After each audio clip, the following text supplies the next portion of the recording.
ஆண்டவர் இயேசு கிறிஸ்துவுக்குள் எனக்கு அருமையானவர்களே, நம் ஆண்டவர் இயேசு கிறிஸ்துவின் நாமத்தினால் உங்கள் அனைவரையும் வாழ்த்தி வரவேற்கிறேன். பிரியமானவர்களே, நீங்கள் கடவுளிடம் கேட்கின்ற பொழுது அவர் உங்களுக்கு கொடுத்து விட்டார் என நம்புங்கள்.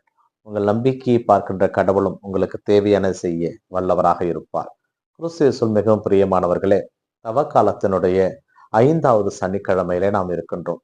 இன்றைய வார்த்தை பகிர்வு நிகழ்விற்காக நமக்கு கொடுக்கப்பட்டிருக்கின்ற வாசகங்கள், முதல் வாசகமாக எரேமியாவினுடைய புத்தகத்திலிருந்து நமக்கு செய்தியில் கொடுக்கப்பட்டிருக்கிறது.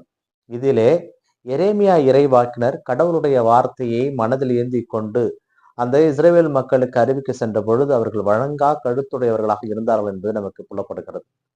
அதிலே அவர்கள் இவரை கொல்ல வழி தேடினார்கள் என்றும், நான் கத்தாத செம்மறி போல இருந்தேன், ஆனால் அவர்கள் இந்த மரத்தை, பழம் காய்க்கின்ற மரத்தை அந்த பழத்தோடு வெட்டி வீழ்த்தி விட வேண்டும் என்று அவர்கள் எண்ணிக்கொண்டிருந்ததை நான் அறியாமல் இருந்தேன். ஆனால் ஆண்டவரே, நீர் அவர்களுக்கு உரிய தண்டனை வழங்க வேண்டும் என்று ஆண்டவரிடம் முறையிடுவதை நாம் பார்க்கிறோம்.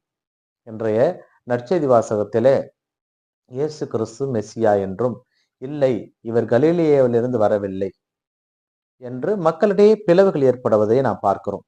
அப்பொழுது பரிசேயர்களும் சதுசேயர்களும் தலைமை குருக்களுடைய காவலர்களை அனுப்பி இயேசுவை பிடித்து வர சொல்லுகிறார்கள்.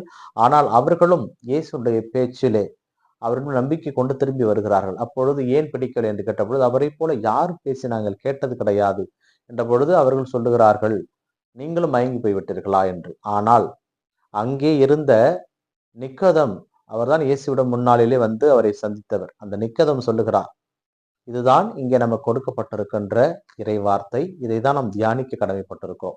ஒருவருடைய வாக்கு மூலத்தை நாம் கேட்காமல், ஒருவரை பற்றி நாம் அறியாமல் அவரை பற்றி நாம் தீர்ப்பிடுவது குற்றமாகும் என்பது பொதுவான ஒரு கருத்து. ஆனால் நமது வழக்கப்படி அது தவறாகும் என்று அவர் சொல்லுகிறார்.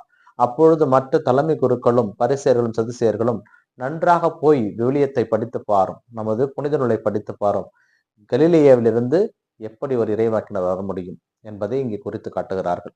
இங்கே நம்முடைய சிந்தனைக்காக கொடுக்கப்பட்டிருப்பது, நம்முடைய எண்ணங்களை நாம் யோசிப்பதற்காக கொடுக்கப்பட்டிருப்பது, இயேசு கிறிஸ்து கடவுளால் நம் பாவங்களுக்காக, நம் பிணிகளுக்காக அனுப்பப்பட்டவர். அவர் தந்தை என்னை அனுப்பி இருக்கிறார். நீங்கள் தந்தையை அறியவில்லை, ஆனால் நான் எங்கிருந்து வருகிறேன், நான் யார் என்பது உங்களுக்கு தெரியும். ஆனால் நான் என் தந்தை உங்களுக்கு தெரியாது என்று நேற்றைய வாசகத்தில் நாம் வாசித்திருப்போம். அதனால் கடவுள் நமக்கானவர். அந்த கடவுள் நமக்காக வந்திருக்கின்ற பொழுது அந்த கடவுளை ஏற்றுக்கொள்கின்ற மனப்பக்குவத்தோடு நம்மை வாழதான் இன்றைய வாசகங்கள் நமக்கு அழைப்பு விடுக்கிறது.